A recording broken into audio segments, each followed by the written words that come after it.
Sveiki, labdien! Esmu Mārtiņš Lamberts no nekustamo īpašumu aģentūras Aver Real Estate. Es nekustamo īpašumu jomā strādāju kopš 2004. gada. Taču šajā video vēlos ar tevi padalīties, kā nekustamo īpašumu pārdot ātrāk, dārgāk, izmantojot Aver izstrādāto 12 soļu nekustamo īpašumu pārdošanas metodi. Dodamies pastaigā. Pirmo soli es speru, lai iepazītos ar īpašnieku un īpašumu.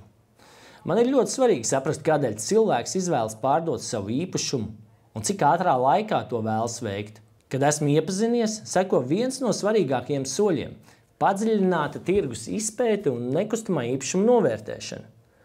Šajā solī es analizēju visus jau notikušos līdzīgos darījumus. Papildus es pārbaudu konkurenci. Noskaidroju, kāda līdzīga īpašuma šobrīd tiek pārdoti. Papildus, un šis ir ļoti svarīgi, es sazvanu visus konkurējošos īpašumus, lai iegūtu papildus informāciju, cik ilgi īpašums tiek pārdots, cik pircēji bijuši apskatīti un kādēļ īpašums nav ticis pārdots. Tālāk es sazinos ar vismaz 2 neatkarīgiem bankas vērtētājiem, lai noskaidrotu, par kādu cenu viņi konkrēto īpašumu novērtētu. Otrais solis patiešām prasa apjomīgu darbu ieguldījumu, taču tieši šis palīdzēs īpašumu pārdot ātrāk.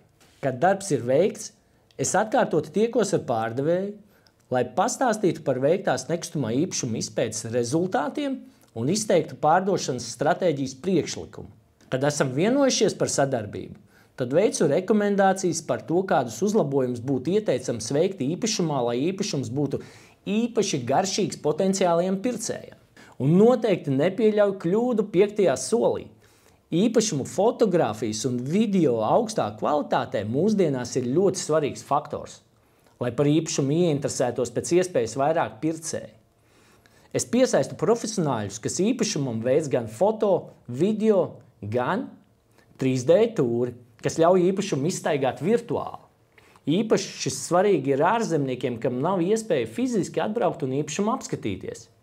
Zemēm, protams, veicam drona video un sagatavojam plašākas video prezentācijas. 6. solī piesaistu visu Aver marketinga komandu, lai iespējami īsākajā laikā par īpašumu uzzinātu visi potenciālie pircēji. Tiek profesionāli sagatavots īpašuma apraksts dažādās versijās, 3 valodās, izmantojam gan visus iespējamos sludinājumu portālus, sociālos kanālus. Ar saviem īpašumiem es dalos arī visās gan Latvijas, gan ārzemju nekustamo īpašumu aģentu sadarbības grupās. 7. solis. Kad veikts spēcīgs mārketings un īsā laikā mans telefons sāk kļūt patiešām karsts, es veicu pircēju kvalifikāciju. Es nevēlos uz savu vai tavu īpašumu vest pircēju, kas nav 100% ieinteresēts, kam nav naudas vai nevar saņemt finansējumu bankā, vai kam nav pietiekamas motivācijas īsā laikā sev iegādāties īpašumu. Kad pircēji ir atlasīti, organizēju nekustamā īpašuma prezentāciju. Parasti tā es īpaši gatavojos. Īpašums tiek sagatavots, cik vien labi tas iespējams. Man patīk vārīt kafiju, dažreiz pat cepu bulciņas. Galvenais uzdevums, lai katrs, kurš ienāk manā īpašumā, to vairs nevēlētos pamest. Kad pircēji ir piekrituši pirkt, tad uzsākam pārunu veikšanu par darījumu nosacījumiem un pats galvenais – pārdošanas cenu.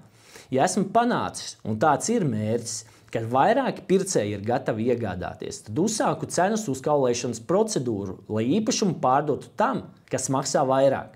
10.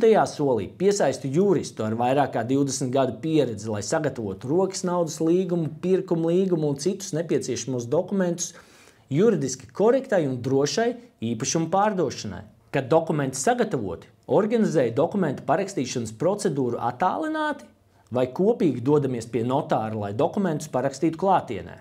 12. solis, kad darījums jau ir noslēgts, gaidam, kad pārdevējs saņem pirkuma maksu un gatavoju īpašumu nodošanu pircējiem ar parakstītu pieņemšanas nodošanas aktu, kurā fiksēju nekustamo īpašumu faktisko stāvokli, skaitītāja rādījumus. Bet lielākais prieks ir paspiest roku pārdevējiem pēc atslēgu nodošanas pircējiem. Lūk, esam apskatījuši nekustamo īpašumu pārdošanu 12 vienkāršos soļos.